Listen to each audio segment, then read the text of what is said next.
서울이 오늘도 승리하지 못했습니다. 지난 전북전과 마찬가지로 완전히 이제 주도적인 경기 흐름을 김천한테 내줬고, 그러면서 지금 공식 경기 이제 2무 2패를 기록 중이죠. 오늘도 어찌됐든 득점을 하지 못하면서 저번 전북전과 마찬가지로 최근 두 경기에서 지금 무득점이에요. 이게 이번 시즌 FC 서울에 처음 있는 두 경기 연속 이제 무득점 경기라고 합니다. 순위를 보면은 이제 차이가 많이 나는데도 불구하고 이런 경기가 오늘 왜 이렇게 됐냐라고 좀 파헤쳐 볼 필요가 있죠. 보시는 것처럼 이제 오늘 라인업은 이렇게 나왔고, 서울이 저번 경기랑 달라지는 게 하나 있다면 오늘 이제 최준 선수가 오른쪽 어깨 부상이 약간 있다고 하더라고요. 그래서 박술이 그 자리를 이제 대신 나온 거 말고는 항상 나오던 이제 주전 선수들이 그대로 나온 건데, 오늘 빌드업 형태를 좀 보게 되면 항상 뭐 공격 쪽에서의 움직임은 비슷하죠. 여기 안데르손, 그 다음에 조영욱, 그 다음 여기 손정범, 그리고 양쪽 이선 윙어들이 이렇게 올라가지고 공격 시대의 모습은 항상 이렇게 5톱 모습이 많이 나오게 되고, 그 다음에 김진수는 평소처럼 이제 윙백을 안으로 좁혀주니까 여기 안쪽에 들어가 있고, 센터백이 벌려주면 이 사이를 바베치가 들어가고. 근데 원래 이제 최준이 나왔을 때는 최준이 이제 김진수 옆으로 이렇게 이제 들어와서 이 3위 빌드업의 구조를 만들어줬는데, 오늘은 이 3위 빌드업에 관여하는 게 아니라 아예 이렇게 측면 쪽으로 나가더라고요. 그러면 자연스럽게 이 공간을 누군가는 먹어야 되는 거잖아요.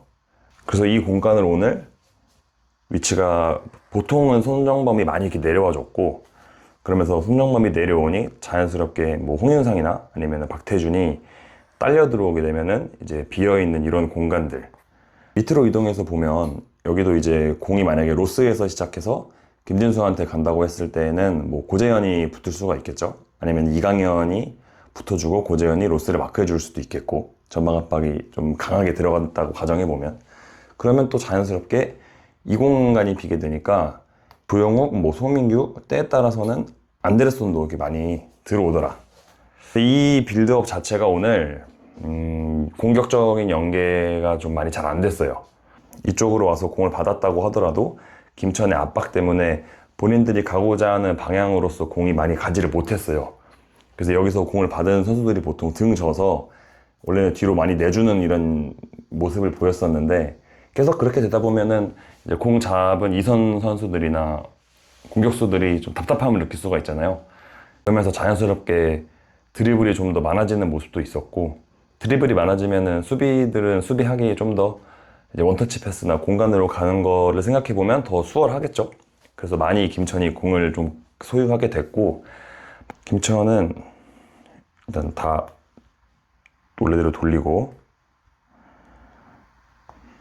전반에는 이 박철우와 이 김태환이 양쪽 풀백이 공격을 그렇게까지 많이 가담하지는 않았었는데, 그래도 어느 정도 필요할 때는 적재적소의 위치에서 이 정도까지는 그래도 많이 올라왔던 모습이 있었거든요. 근데 김천의 오늘 공격 전개 모습은 이건희한테 공을 만약에 롱볼로서 연결하게 되면은 당연히 뭐 야잔이나 로스랑 이제 몸싸움을 할 거잖아요. 거기서 떨어지는 볼을 받아줘서 내주면 받은 선수 뭐 박세진이나 뭐 홍윤상, 때에 따라서 박태준이 받기도 했었는데, 이 공들을 본인들이 드리블로 많이 치지 않고 계속 원터치로 유려하게 공간을 왔다 갔다 되게 많이 했었거든요. 근데 이게 효과를 좀 많이 봤어요. 수비 뒷공간도 공간이 많이 나왔었고, 터치 자체적으로도 미스도 없었고, 그래서 전반에 김천 선수들이 너무 완벽하게 이제 슈팅을 하려고 했던 모습들이 있어서 그렇지, 그런 모습만 없었어도 슈팅은 전반전에 굉장히 더 많이 가져갈 수 있었다. 두 팀이 오늘 전반에는 지공으로서 많이 경기를 했고, 둘 다 내려앉아 있는 상황에서는 김천이 더 효과적인 모습을 많이 보였던 게 맞는 것 같아요. 그래서 보면 지금 전반전에는 계속 왔다 갔다 하는 모습을 보이죠. 이제 치열하게 좀 많이 공격을 주고받았던 이런 양상인 건데, 후반전에 대해서는 뭐 그냥 압도적인 김천의 점유율로 쭉 그냥 후반 내내 완전히 그냥 밀렸다고 보는 게 맞죠. 실제로 경기 내용도 그랬고, 당연히 이렇게 되다 보니까 지금 패스 횟수도 지금 거의 100개가 차이가 나요. 100개가. 전반전에는 비등비등하게 주고 받았었으면 후반전에는 거의 완전하게 김천의 주도적인 경기를 했었기 때문에 그 부분에서 차이가 좀 많이 났다. 이런 상황이 되다 보니까 전반기 때는 서울이 되게 잘 나갔었잖아요. 그래서 이제 몰랐던 부분들이 이제는 조금 보인다라고 보여지는 것 중에 하나가 교체 자원으로 들어올 카드가 많이 없다. 이렇게 볼 수 있는 건데, 김천전도 이렇게 보면 지금 후보 명단이 어찌됐든 9명 정도는 있는데, 교체해서 이제 들어온 인원이 지금 3명밖에 안 돼요. 이제 클리말라랑 문선민, 이승모 이렇게 3명밖에 안 되는데, 아시다시피 밖에 날씨가 이제 되게 더워서 킥오프 시간도 지금 30분을 더 미루는 그런 상태인 건데, 당연히 이런 이제 무더위 속에 뛴다라는 게 체력적으로 되게 큰 부담이 되겠죠. 지금 저희가 나가서 러닝이나 뭐 산책 같은 것만 해도 그런 부분은 충분히 알 수 있는 거니까. 근데 거기서 선수들은 몸싸움도 하고 스프린트도 뛰고 그리고 공수전인 상황도 되게 많으니까 체력적인 부분에서 얼마나 많이 힘들겠어요. 근데 그런 거를 다 감안하고 보더라도 5명을 쓸 수 있는 상황인데도 3명밖에 쓰지 않았다는 건 우리 지금 서울의 코칭 스텝이 보기에 1.5군 정도로 최소한 1.5군으로 볼 수 있는 선수가 지금 오늘 나온 이 9명의 후보 명단 중에서 3명밖에 없다. 이렇게 판단을 할 수 있는 거거든요. 정현우 이 선수는 이번에 이제 K3에서 영입을 해온 선수인데, 부산이랑 했던 그 코리아컵에서 모습을 한번 보였고, 그리고 리그에서는 아직 경기가 없어요. 그래서 표본도 너무 작고, 어떤 특징을 가진 선수인지는 좀 더 많이 봐서 그때 얘기해야 될 것 같은 이제 그 정도의 표본이 되게 작은 선수라고 보여지고, 박장결도 거의 유망주라고 봐야죠. 정현우 선수와 크게 다르지는 않는데, 지금보다는 다음을 좀 더 기대할 수 있는 이제 그런 선수라서 정현우 선수랑 어쨌든 같은 결이다라고 보는 게 맞는 것 같고, 그나마 황도윤이 1.5군으로 볼 수 있는 자원이라고 생각을 하는데, 그런데도 불구하고 지금 보면 이번 시즌 지금 출장이 8번밖에 되진 않아요. 근데 그 중에서도 이제 득점도 있고 도움도 있고 이제 맨 오브 더 매치도 되고 베스트 11도 한번 뽑히는 이제 이런 기록이 있죠. 그리고 실제로도 작년에도 많이 기용이 됐었고 괜찮았어요. 좋은 모습 많이 보여줬고, 그리고 일단 되게 나이가 어리잖아요. 그래서 어린 선수가 잘하는 거에 대한 그 팀에서의 기대감은 뭐 말할 필요가 없기 때문에. 근데 그런 선수임에도 불구하고 출전 횟수가 되게 작다라는 건 김기동 감독이 짜놓은 베스트 11이 지금 너무 잘 되고 있기 때문에 굳이 손을 보지는 않는 건데, 그래도 교체 자원으로서는 충분히 들어갈 수 있음에도 불구하고 선택을 받지 못하고 있다라고 하는 건 부상하는 이런 공격 전개나 아니면 뭐 수비적인 모습이나 이런 것들이 아직은 아쉽다라고 이제 판단을 하고 있는 거죠. 1군까지는 아니다, 현재. 박성호과 이한도는 센터백 자원이다 보니까 조직력이 가장 중요한 요소 중에 하나이기 때문에 한 점차 승부를 무조건적으로 지켜야 되는 상황이거나 아니면은 뭐 수비수가 퇴장을 당해서 한 명이 그 자리에 넣어야 되는 뭐 그런 특수한 상황이 아니고서야 웬만해서는 투입하기가 좀 어렵죠. 그리고 서울이 또 주도적인 경기를 원래 많이 하는 팀이다 보니까 비기고 있거나 공격이 잘 안 된다 싶으면은 이제 공격 자원들을 많이 바꿔주는 모습이 있기 때문에 아무래도 수비 자원들은 들어가는 게 양쪽 그 풀백들은 좀 얘기가 다르겠지만 센터백들은 좀 쉽지 않나 이런 생각이 좀 드네요. 그래서 당연히 주전 선수가 뭐 가장 중요하지만 우승을 목표로 하는 이제 입장에서 볼 때는 뎁스가 분명히 이제 신경 쓰이는 상황이거든요. 언제 또 주전으로 뛰고 있는 선수가 부상을 당할지도 모르고 또 경고 누적으로 결장을 할 수밖에 없는 상황이 나올 수도 있고 적인 문제로 못 들어올 수도 있는 상황이 있다 보니까 뎁스가 굉장히 중요한 이제 부분이라고 보여지는데 이 부분이 좀 아쉽다. 보게 되면 지금 우승권이라고 볼 수 있는 다른 팀을 보자면 지금 이제 대표적으로 전북과 울산을 볼 수가 있겠죠. 그 팀에 대한 뎁스를 저희가 한번 보게 되면 이 후보 선수의 중요성은 진짜 말할 필요가 없다. 먼저 울산부터 보면 선발 라인업은 뭐 당연히 100% 이길 수 있는 자원들을 꾸렸기 때문에 굳이 보지 않는다고 치고 백업으로만 봐도 일단은 벌써 지금 야고가 지금 득점 선두죠. 11골. 미쳤어. 야고. 그리고 강상우, 이규성, 심상민, 이재익.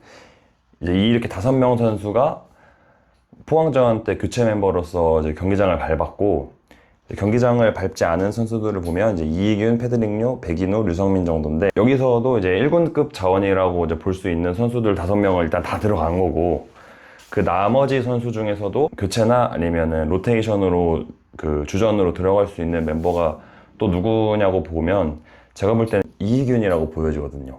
그래서 이희균은 지금 경기 출장 수도 18번으로 그냥 주전이라고 거의 봐도 될 정도의 경기를 나왔기 때문에, 패드릭요는 용병이기는 한데 아직은 좀 나이도 어리고 아직 다른 자원들에 비해 조금 아쉬운 부분이 있는 것 같기는 해요. 그리고 백인우는 누군지 잘 모르겠어요.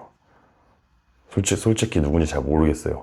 근데 2006년생이고 이러다 보니까 아마 그냥 유망주라고 보는 게 맞는 것 같아요. 류성민은 골키퍼고.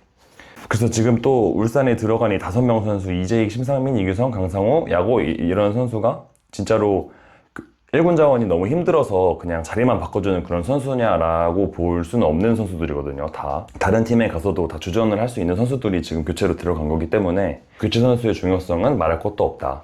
그리고 교체로 들어간 이제 야고가 또 골까지 넣는, 대단합니다.